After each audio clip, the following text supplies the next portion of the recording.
আমি একটু কথা বলবো। কি নাম আপনার? পারভিন বেগম। আপনার বাড়ি কোথায়? এখানে এখানে পাশেই তো নদী। আপনার কেমন লাগছে নদীটা যে পাশে আসছে? কি অবস্থা মনের? এখন আমরা জন্মের পথে কোনোদিন নদী ভাঙ্গা দেখি নাই, কিন্তু এখন আমাদের বাড়ির সামনে নদী, আমরা তো রাতে ঘুমাতে পারি না।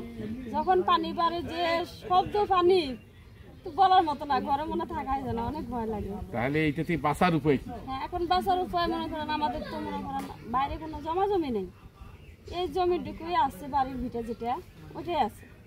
এখন আমাদের সরকারের কাছে একটাই দাবি যে আমাদের একটু সহযোগিতা করে আমাদের, আমরা মনে করেন চাউল ডালে কিছুই চাই না সরকারের কাছে, একটাই চাওয়া পাওয়া যে সেটা হলো আমাদের বস্তু ভিতরে যাতে নদীটা না ভাঙে আমাদের বাড়িটা যেন। এই জন্য কি নদী খনন করতে হবে? হ্যাঁ, তাহলে নদী খনন করতে।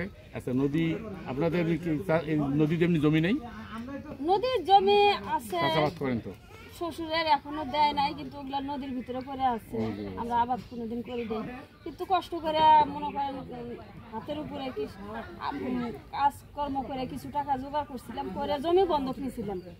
সে নেওয়ার পরে মনে করেন আমি একটা মৌসুমও খেতে পারিনি, ওই নদী চলে গেছে, নদী ভাঙে নিয়ে গেল। এই মনে করেন যে অবস্থা। তাহলে আমাদের এখন তিস্তা দুঃখ।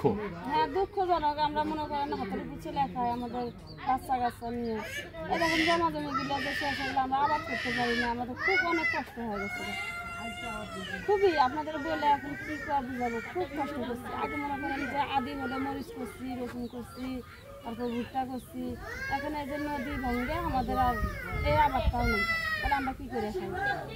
তাহলে আপনাদের কথা হলো যে আমরা ত্রাণ চাই না, আমরা কোনো সরকারি সাহায্য চাই না, আমরা চাই তিস্তা নদীটা খনন হোক, আমার বাড়ি ঘর যেন বাড়ি ঘর যেন ভেঙে না যায়। এই তো, এই যেহেতু আপনার কথা। যাই হোক, ধন্যবাদ। আমরা তিস্তা বাঁচাও নদী বাঁচাও সংগ্রাম পরিষদ থেকে তো এই আন্দোলনটা করছি, আপনারা যুক্ত আছেন, আর সরকারও আশ্বাস দিচ্ছে। দেখা যাক সামনে আমরা এটাকে আরও যুক্ত করার জন্য আমরা মিলেই এই আন্দোলন সংগ্রামটা চালিয়ে দেবো। ধন্যবাদ আপনাকে।